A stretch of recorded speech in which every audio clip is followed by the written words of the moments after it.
أشهد أن لا إله إلا الله وحده لا شريك له وأشهد أن محمدا عبده ورسوله أما بعد فأعوذ بالله من الشيطان الرجيم بسم الله الرحمن الرحيم الحمد لله رب العالمين الرحمن الرحيم مالك يوم الدين إياك نعبد وإياك نستعين اهدنا الصراط المستقيم صراط الذين أنعمت عليهم غير المغضوب عليهم ولا الضالين. In den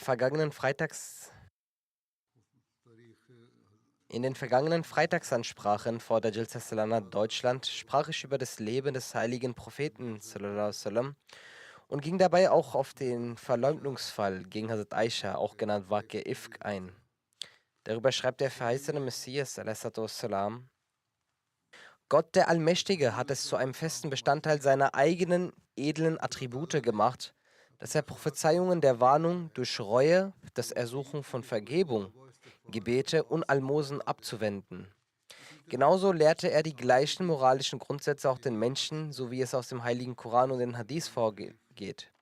Als die Heuchler aus reiner Boshaftigkeit Hazrat Aisha verleumdeten, da beteiligten sich einige unvorsichtige Gefährten an dieser Kampagne. Einer dieser Gefährten holte sich zweimal täglich sein Essen aus dem Haus von Hazrat Abu Bakr radhiyallahu anhu. Aufgrund seines Fehlers versprach Hazrat Abu Bakr, dass er ihn als Strafe für diese Übeltat nie wieder speisen würde. Daraufhin wurde der folgende Koranvers offenbart: Wal ya'fu wal yasfahu ala tuhibbuna an yaghfirallahu lakum wallahu ghafurur rahim. Sie sollen vergeben und verzeihen. Wünscht ihr nicht, dass Allah euch vergebe? Und Allah ist allvergebend und barmherzig. Dann brach Hazrat Abu Bakr sein Versprechen und richtete seine Speisung wie gewohnt wieder ein. Der Vers-Messias sagt: Dies ist der Grund dafür, dass es ein Teil der islamischen Sittlichkeitslehre ist, dass der Bruch des Versprechens einer Strafe Bestandteil einer guten Moral ist. Wenn zum Beispiel jemand schwört, dass er seinen Diener 50 Mal mit einem Schuh schlagen wird, er ihm aber aufgrund seiner Reue und seines ernsthaften Flehens vergibt, so ist dies ein islamischer Brauch und es gilt als Takhallaku bi akhlaqillah, also spiegelt die Moral der Attribute Allahs wider. Dennoch ist es nicht zulässig, ein Versprechen zu brechen. Man wird für den Bruch des Versprechens verantwortlich gemacht, aber nicht für den Bruch eines Versprechens der Züchtigung. Hazrat Mirza Bashir Ahmad Sahib schreibt in seinem Buch Das Siegel der Propheten über den Verleumdungsfall im Lichte der Überlieferung aus Bukhari folgendes: In Bezug auf diese Angelegenheit, so ist diese Überlieferung die ausführlichste und am besten komponierte von allen anderen Überlieferungen. Die Fakten, die aus den Erzählungen anderer Überlieferer in Teilen bekannt sind, wurden in dieser einzigen Erzählung zusammengefasst. Darüber hinaus gibt diese Überlieferung einen so erhellenden Einblick in das häusliche Leben des heiligen Propheten sallallahu alaihi wasallam wieder, sodass kein Historiker sie außer Acht lassen kann. Und was die Authentizität betrifft, so ist diese Erzählung von solch hohem Niveau, dass sie keinen Raum für Unsicherheit und Zweifel lässt. Nun sollte man sich das Ausmaß dieser von den Heuchlern ausgeheckten Verschwörung vergegenwärtigen. Das Motiv war nicht nur die Ehre einer keuschen und äußerst rechtschaffenen und frommen Dame anzugreifen, sondern das größere Ziel war, die Ehre des Gründers des Islam, den heiligen Propheten sallam, direkt zu zerstören und die islamische Gesellschaft gefährlich zu erschüttern.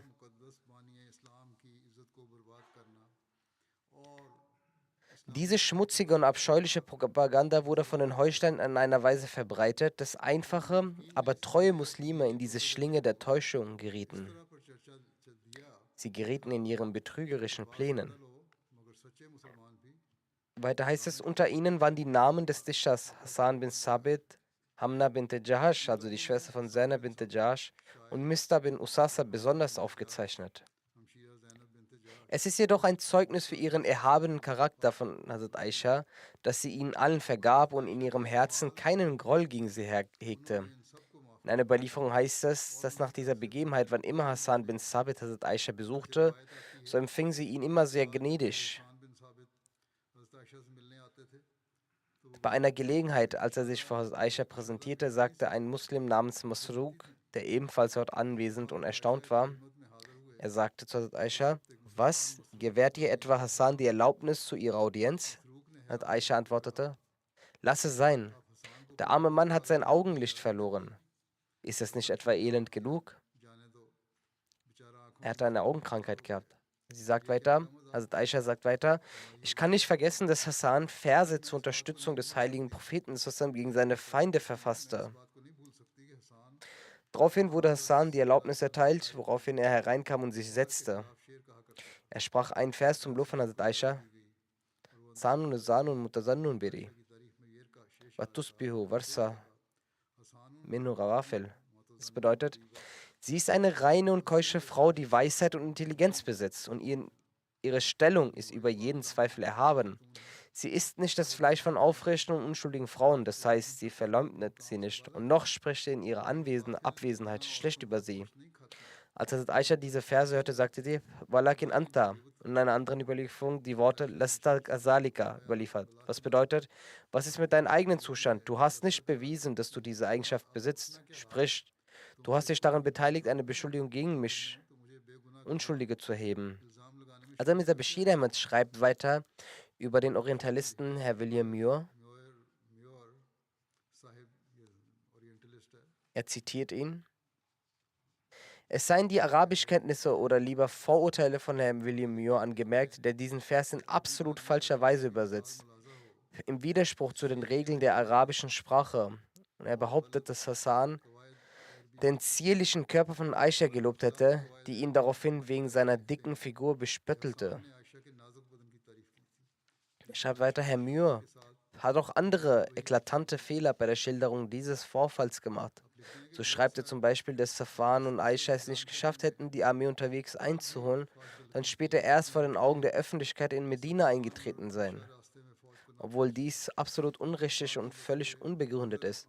Denn sowohl die Ahadith als auch die Geschichte belegen einstimmig, dass Safwan und Aisha das muslimische Heer auf ihrem Weg in nur wenigen Stunden einholen konnten. Doch dankenswerterweise, möge man sagen, Herr Muir hinsichtlich der eigentlichen Beschuldigung die Unschuldigung von Hazrat Aisha anerkannt. So schreibt er: Die Vergangenheit und das spätere Leben von Aisha beweisen, dass sie frei von jeglicher Schuld war. Selbst aus logischer Sicht und den Erzählungen des Vorfalls zufolge erweist sich diese Behauptung als eindeutig falsch und als Lüge. Denn außerdem durch und durch zufälligen Umstand, dass Hazrat Aisha von der muslimischen Armee zurückgelassen wurde und sie dann in Begleitung von Safwan die Armee einholte, hatten die Verleumder nichts anderes in der Hand. Mit anderen Worten, sie hatten kein Zeugnis und keine weiteren Beweise, und es ist selbstverständlich, dass eine Anschuldigung nicht als wahr angenommen werden kann, solange sie nicht belegt ist. Vor allem, wenn sich der Einwand auf solche Menschen bezieht, deren Leben ein Beweis für die Reinheit ihres Wesens ist. Zur zusätzlichen Erleichterung der Muslime jedoch und um für die Zukunft eine grundlegende Regel für solche Fälle aufzustellen, wurde eine göttliche Offenbarung herabgesandt. Diese Offenbarung bestätigte die Unschuld von Hazrat Aisha und Safwan bin Muttal und erklärte die Verleumdung als völlig unwahr. Darüber hinaus stellte sie der Welt ein so grundlegendes Gesetz in Bezug auf Vorfälle dieser Art vor, auf dem die Ehre und Würde der Individuellen, der Frieden und der Harmonie der Gesellschaft und der Schutz der Moralität der islamischen Gemeinschaft weitestgehend beruhen. Also Muslimot hat über das Motiv der Anschuldigung gegen Hazrat Aisha geschrieben: Wir sollten uns vor Augen führen, was der eigentliche Zweck der Anschuldigung gegen Hazrat Aisha war. Das Motiv der Leute konnte keine persönliche Feindschaft gegen Hazrat Aisha gewesen sein. Welchen Groll sollte jemand gegen eine Frau hegen, die zu Hause sitzt, die weder einen Bezug zum politischen Geschehen noch zur Justiz, Ämtern oder der Verteilung der Gelder oder den laufenden Konflikten hat oder den Offensiven gegen gegnerische Völker, noch der Regierung oder der Wirtschaft? Wenn man also gar nichts damit zu tun hat, ergo kann es keinen Grund geben, einen Groll gegen Hazrat Aisha zu empfinden. Dieser Anschuldigung können demnach nur zwei Szenarien zugrunde liegen. Entweder ist die Anschuldigung, Gott bewahre, wahr, was kein Gläubiger auch nur für einen Moment annehmen kann, insbesondere in Anbetracht dessen, dass Allah von seinem Thron aus diese schmutzigen Gedanken zurückgewiesen hat. Die zweite Szenario könnte sein, dass man Hazrat Aisha bezichtigt hat, um bestimmten anderen Personen zu schaden. Nun sollten wir darüber nachdenken, wessen Ruf die Heuchler und ihre Anführer schädigen wollten und durch welche Personen sie ihre Feindschaft auslassen konnten. Eine kurze Überlegung genügt, um zu erkennen, dass durch die Bezichtigung von Hazrat Aisha der Feindschaft gegenüber zwei Personen Ausdruck verliehen werden konnte.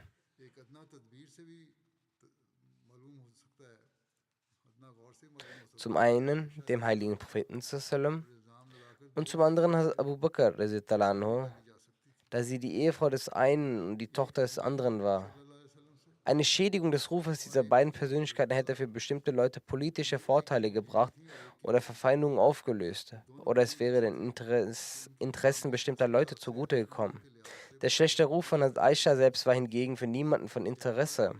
Höchstens ihre Mitfrauen, also die anderen Ehefrauen neben ihr, hätten daran interessiert sein können, da man annehmen könnte, dass sie sich in dieser Sache beteiligt haben könnten, um Hazrat Aisha in den Augen des heiligen Propheten herabzusetzen und ihren eigenen guten Ruf zu fördern.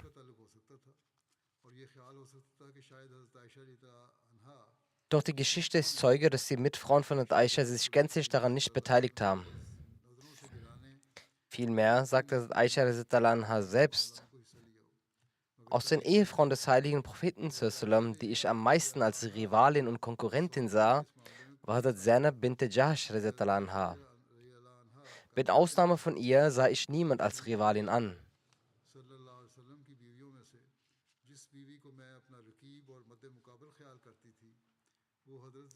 da sie am meisten geredet hatte.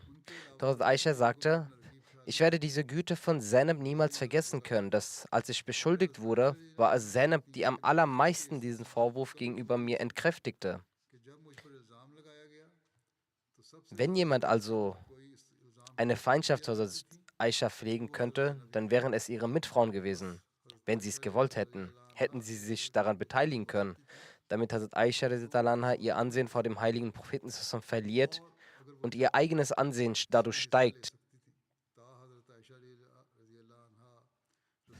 Doch die Geschichte beweist, dass sie sich gänzlich rausgehalten hatten. Auch als sie, also die Mitfrauen, mal darüber gefragt wurden, haben sie nichts als Lob für Hazrat Aisha ausgesprochen. Denn es gibt keinen Anlass für Feindschaft zwischen Männern und Frauen. Demnach wurde sie aus Groll gegenüber dem heiligen Propheten oder gegenüber Hazrat Abu Bakr Siddiq radiallahu anhu beschuldigt. Der Rang, der dem heiligen Propheten zuteil war, konnten die Beschuldiger gar nicht stehlen. Sie befürchteten die Gefahr, dass sie auch nach dem heiligen Propheten ihre Ziele nicht erreichen können.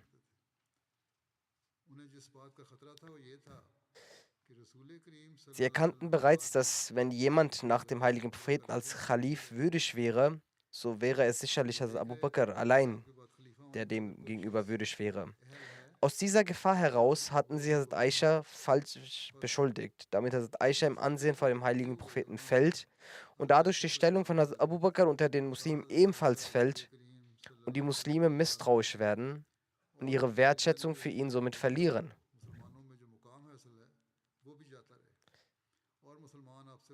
Somit sollte die Tür für das Khalifentum von Hazrat Abu Bakr nach dem heiligen Propheten geschlossen werden. Das ist der Grund, weshalb Allah der Allmächtige, dass Allah nach dem Vorfall von Hazrat Aisha auch das Khilafat in der Surah Nur erwähnte.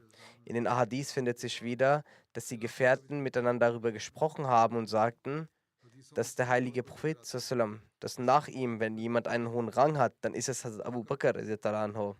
In den Ahadith steht geschrieben, dass der heilige Prophet sallam, einst zu Hazrat Aisha sagte: O Aisha, ich wollte erst Abu Bakr als meinen Nachfolger ernennen. Doch ich weiß, dass Allah und die Gläubigen sich mit niemand anderen zufrieden geben werden, außer ihm. Aus diesem Grund werde ich nichts sagen. Das heißt, sie werden Abu Bakr auserwählen. Den Gefährten war also vollkommen bewusst, dass nach dem heiligen Propheten zusammen, wenn jemand einen sehr hohen Rang hat, der höchste Rang Hazrat Abu Bakr radhiyallahu anhu zusteht und er es würdig ist, der Khalif des heiligen Propheten zu sein. Das mekkanische Leben war so, dass es gar keine Frage von Regierung etc. gab. Doch in Medina etablierte sich die Regierung nach der Ankunft des heiligen Propheten. Natürlicherweise fürchteten sich hierin die Heuchler, dass nach dem heiligen Propheten durch das Kalifat die islamische Regierung sich weiter in die Länge zieht und wir für immer vernichtet werden. Das waren die Gedanken der Gegner. Denn durch die Ankunft des heiligen Propheten zusammen in Medina sind viele ihrer Pläne zunichte gegangen und ihre Hoffnungen wurden aufgelöst. Aus der Geschichte beweist, dass es in Medina zwei Stämme Aus und Khazraj gab, die sich stets bekämpften und wobei auch blutige Kämpfe immer wieder entfachten. Als sie erkannten, dass durch diese Kämpfe der Einfluss unserer Stämme schwindet, schlugen sie Frieden untereinander vor und entschieden sich für Einheit untereinander, indem sie eine Person unter sich als König wählen. Sonach hatten die Stämme Aus und Khazraj untereinander Frieden geschlossen. Es wurde entschieden, dass Abdullah bin Ubay ibn Sulul zum König ernannt wird. Nach dieser Entscheidung begann die Vorbereitung und die Krone für Abdullah bin Ubay ibn Sulul wurde in Auftrag gegeben. In dieser Zeit kamen einige Bewohner Medinas von der Hajj zurück und erzählten, dass der Prophet der Endzeit sich in Mekka offenbart hat und wir unser Treugelübde zu ihm abgelegt haben. Danach begannen Diskussionen über den Anspruch des heiligen Propheten, sallallahu alaihi wasallam. Und nach nur wenigen Tagen haben noch weitere Menschen nach Mekka gereist sind, das Treugelübde an der Hand des heiligen Propheten zusammen abgelegt. Und sie fragten den heiligen Propheten danach, dass man für ihre Erziehung und ihre Weiterbildung einen Gelehrten, einen Mollim nach Medina sendet. So entsandte der heilige Prophet zusammen einen Sahabi als Muballigh nach Medina. Und viele Menschen und der Bewohner Medinas nahmen den Islam an. In denselben Tagen wurden der heilige Prophet sallam und seinen Gefährten großes Leid zugefügt, weshalb die Bewohner Medinas den heiligen Propheten zusammen darum baten, nach Medina zu reisen und dort auszuwandern. Daraufhin ist der heilige Prophet zusammen mit seinen Gefährten nach Medina ausgewandert und Abdullah bin Ubay ibn Sulul, die Krone, die für ihn gefertigt wurde, ging zunichte. Denn als die Bewohner Medinas den König beider Welten erhalten haben, wieso sollten sie sich nach einem neuen König sehnen? Als Abdullah bin Ubay bin Sulul dieses Szenario sah, dass nun sein Königstum zu Ende geht und er nicht mehr zum Fürsten ernannt wird, setzte er sich mit den Muslimen zusammen und bekannte sich zu ihnen, weil er keine andere Wahl hat. Und der einzige Wunsch, der nun in seinem Herzen hegte, war, dass er nach dem Ableben des heiligen Propheten zusammen zum König und Fürsten von Medinas wird. Doch auch in diesem Plan legte Allah Ta'ala einen Einwand gegen ihn ein, weil sein eigener Sohn ein sehr aufrichtiger war. Und Allah wollte es, dass nach dem Ableben des heiligen Propheten sallam auch die Führerschaft Medinas weiterhin in den Händen der Muslime bleibt. Und durch die Muslime etablierte sich eine neue Organisation. Und die Menschen fingen an, dem heiligen Propheten zusammen verschiedene Fragen zu stellen, wie die islamische Regierungsform aussieht, was nach dem Ableben des heiligen Propheten zusammen geschehen werde und wie die Muslime darauf reagieren sollen. Als Abdullah bin Ubay bin Sulul dieses Szenario sah, war er vollkommen verängstigt und musste zugeben, dass sich der Islam nun so stark etabliert hat und er keinerlei Rang darin hat und keinen Anteil hat. Als er bemerkte, dass die islamische Regierung, dass es nur eine einzige Person gibt nach dem heiligen Propheten zusammen, die dies weiterführen kann, so ist das Hazrat Abu Bakr. Und er wusste, dass der Augenblick der Muslime nach dem Ableben des heiligen Propheten nur Hazrat Abu Bakr sein wird, weil er der Ehrenwürdigste nach dem heiligen Propheten zusammen war. Deshalb versuchte er ihn, seinen Ruf und seine Ehre zu schaden in den Augen der Leute. Und dass er es sogar schaffen könne, dadurch auch den heiligen Propheten sallam von ihm wegzubringen.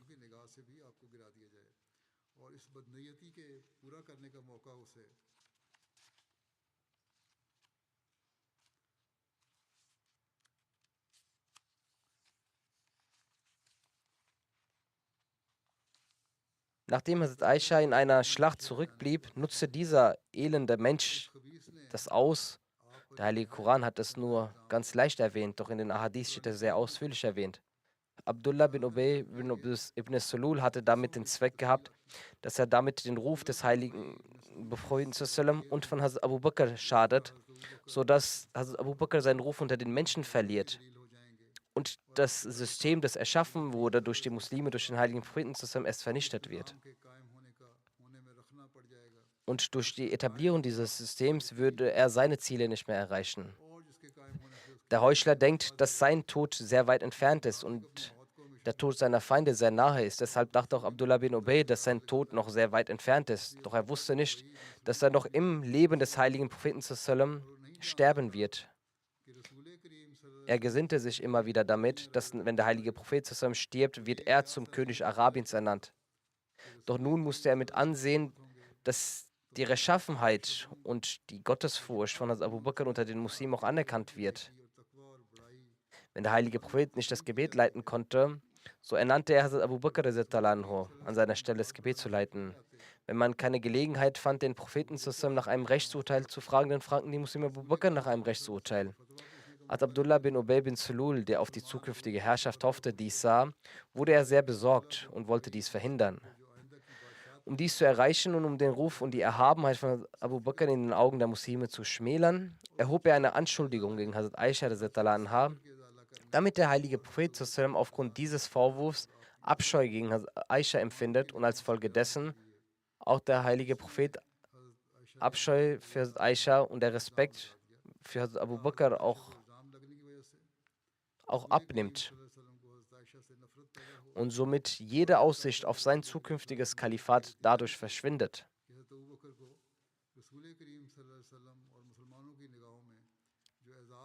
Hazrat Muslim anhu erläutert den Zusammenhang zwischen dem Vorfall von Ifk, also der Verleumdung, und dem Khilafat von Abu Bakr. Er schreibt dazu: Von Anfang bis Ende der Surah Nur wird ein einziges Thema behandelt. Zuerst wird die Verleumdung erwähnt, die gegen Hazrat Aisha erhoben wurde. Da der eigentliche Zweck dieser Verleumdung darin bestand, Hazrat Abu Bakr zu demütigen und die Beziehung zwischen ihm und dem heiligen Propheten zu verderben, damit sein Ansehen in den Augen der Muslime geschwächt wird und er nach dem Tod des heiligen Propheten nicht Khalif werden kann. Abdullah bin Ubay bin Sulul hatte nämlich erkannt, dass wenn es jemand nach dem heiligen Propheten gäbe, auf den die Muslime hinaufschauen, dann ist es Hazrat Abu Bakr. Wenn das Khalifat durch Hazrat Abu Bakr etabliert würde, würden die Träume und Wünsche von Abdullah bin Ubay, die Krone zu tragen, niemals in Erfüllung gehen.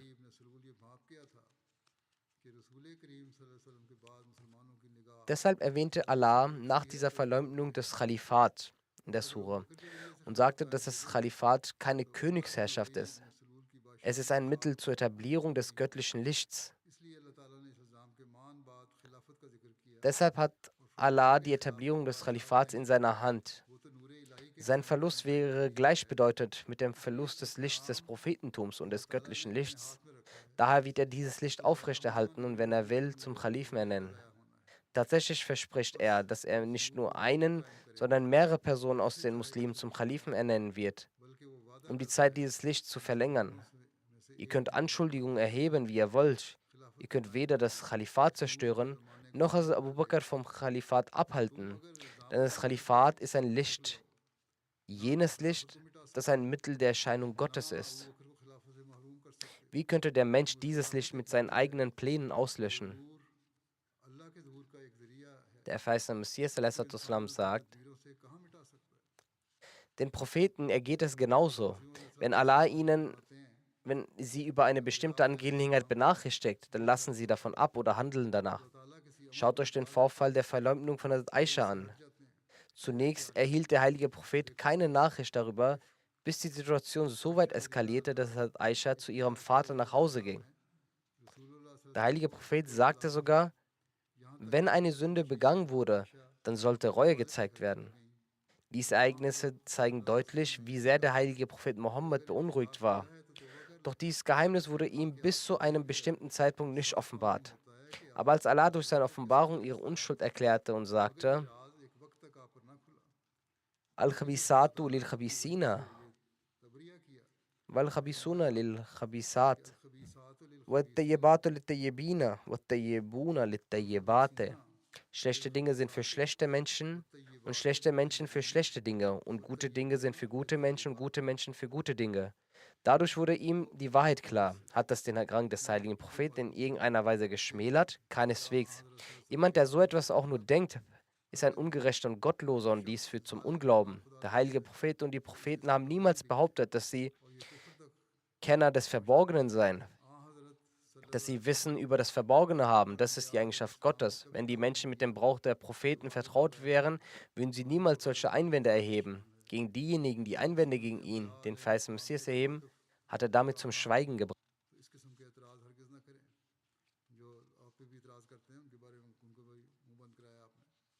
Der heilige Prophet sallam hatte Frieden zwischen den Fürsten von Aus und Khazraj gestiftet. Darüber gibt es auch Erwähnung. Nach ihren alltäglichen Kämpfen in einer Überlieferung heißt es, dass der heilige Prophet sallam nach wenigen Tagen Sa'd bin Muaz an der Hand packte und ihn mit einigen Gefährten mitnahm und Sa'd und ihn zu Sa'd bin Ubadah brachte.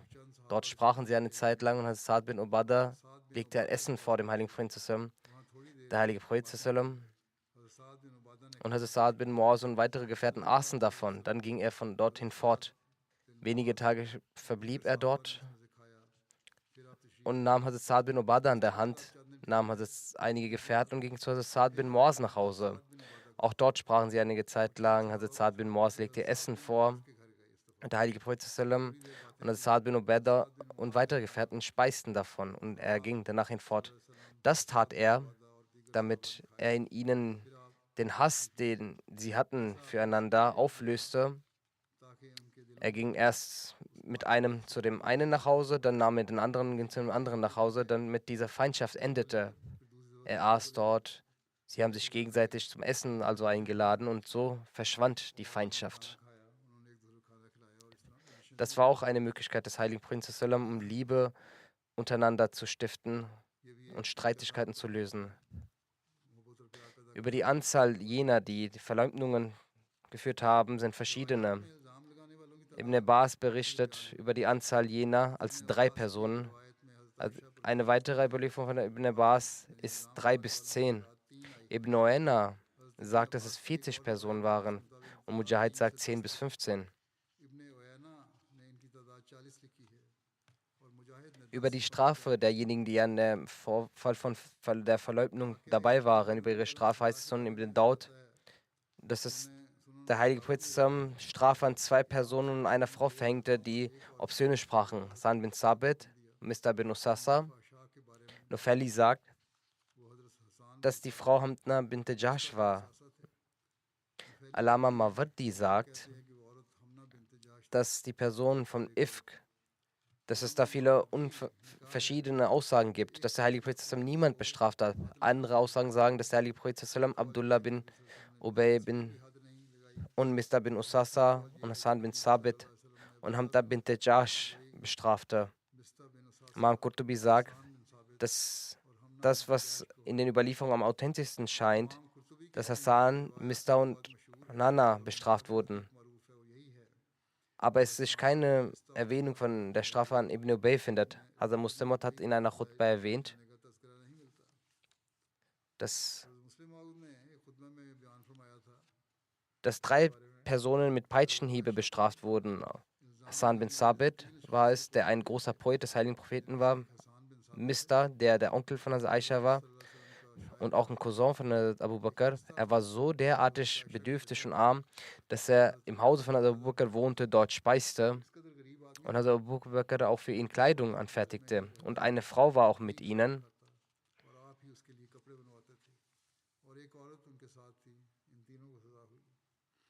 Über die Exegese der Surah Nur, Vers 36, sagt Muslim Maud, dass es dort auch Erwähnung gibt, dass Ibn Sulul mit Peitschenhiebe bestraft wurde. Likul imrin minhum maktasaba min al-ism. Das bedeutet, dass all jene, die darin verwickelt waren, haben auch solch eine Strafe bekommen, die ihnen zu tun wurde. 80 Peitschenhiebe haben sie alle erhalten. Und dann sagt Muslim weiter, Wallazi tawalla kibrau minhum. Lahu Azabu Nazim. Und wenn einer von ihnen, der der feindseligste war und der Gründer all dieses Übels war, also Abdullah bin Ubay bin Sulul, den werden wir nicht nur mit Peitschenhiebe bestrafen, sondern ihm auch eine Strafe geben. Und dann wurde er auch von Allah bestraft und er verstarb noch zu Lebzeiten des heiligen Propheten zusammen einen erbärmlichen Tod. An dieser Stelle endet dieses Thema. Bezüglich der Jalsa in Deutschland möchte ich nur so viel sagen, dass die externen Besucher beziehungsweise diejenigen, die zum ersten Mal teilgenommen haben, sehr positive Eindrücke und große Freude geäußert haben über die Jalsa Salana. Sie haben auch die Atmosphäre dort sehr gelobt. Des Weiteren hat mittels der Medien und Nachrichten die wahre Botschaft des Islam und der Ahmadiyyat mehrere Millionen Menschen erreicht. In dieser Hinsicht ist die Jalsa auch ein sehr bedeutendes Mittel für Tabligh. Dort, wo wir selbst nicht hinkommen, gelangt das Tabligh und die islamische Botschaft auf diese Weise.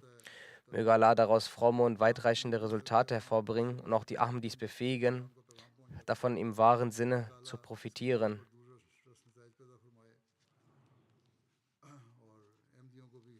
Beten Sie weiterhin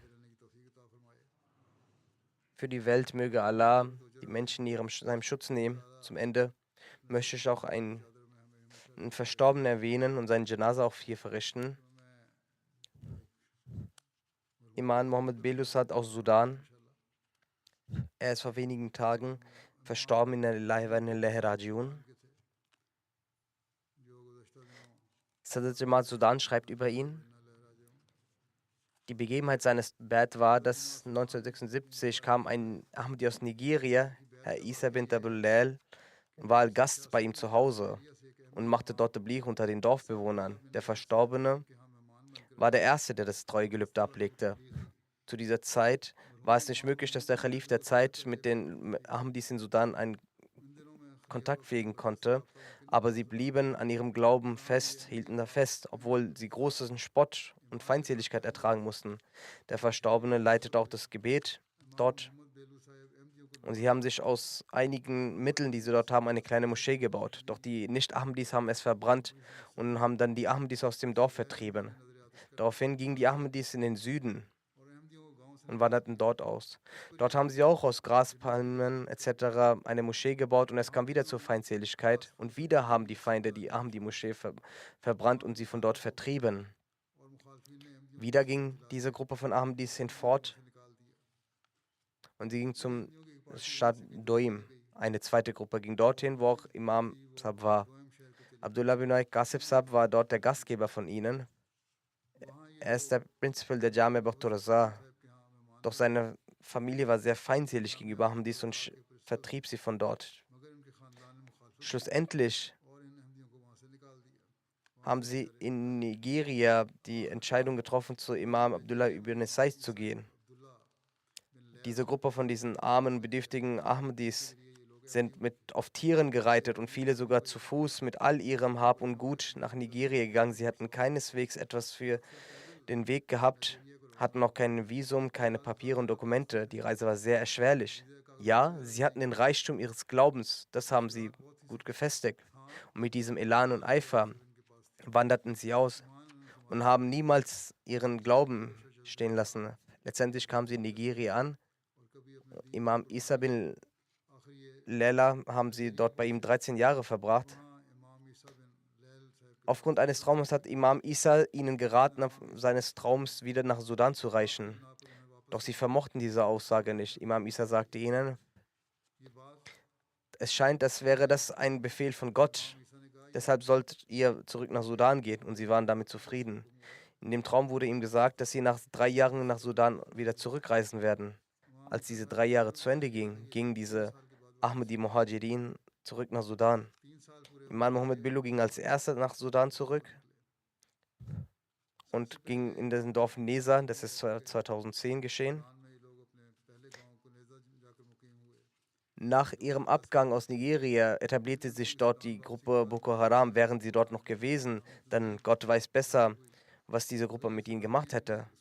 Dann verstanden sie, welche göttliche Weisheit es dahinter befand, dass sie aus Nigeria zurück nach Sudan reisen sollen. Doch als sie in Sudan zurückkamen im Dorf Nesa, mussten sie Grund zur Feindseligkeit ertragen. Und wieder wurde eine kleine Moschee, die sie erbauten, verbrannt. Sie wurden angegriffen, sie wurden angezeigt, angeklagt und sie wurden erneut aus ihrem Dorf vertrieben. Letztendlich begann dann die jetzige Schlacht, die dort läuft, der Krieg. Und keiner, der dort lebte, war davon befreit. Auch die Ahmadis mussten sich im ganzen Land vertreiben, um ihr Leben zu retten. Und noch immer sind sie an verschiedenen Ort und Stelle und müssen ein sehr schwieriges Leben dort verbringen. Möge Allah den Verstorbenen segnen und auch alle anderen Ahmadis ihren Glauben weiter festigen. Möge Allah auch ihre Situation verbessern. Und im Land, wie ich sage, herrscht großes Übel. Möge Allah dies Übel beenden und seine Huld auf sie erweisen, dass sie es schaffen, ihre Rechte aufeinander zu erfüllen und dass die Muslime das Recht des anderen Bruders auch erfüllen.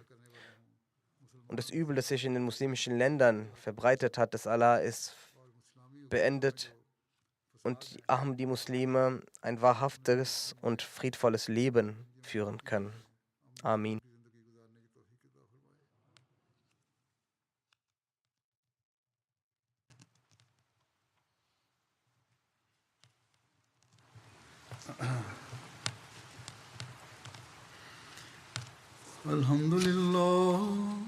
الحمد لله نحمده ونستعينه ونستغفره ونؤمن به ونتوكل عليه ونعوذ بالله من شرور أنفسنا ومن سيئات أعمالنا من يهده الله فلا مضل له ومن يضلله فلا هادي له ونشهد أن لا إله إلا الله ونشهد أن محمدا عبده ورسوله عباد الله رحمكم الله إن الله يأمر بالعدل والإحسان وإيتاء ذي القربى وينهى عن الفحشاء والمنكر والبغي يعظكم لعلكم تذكرون اذكروا الله يذكركم وادعوه يستجب لكم ولذكر الله أكبر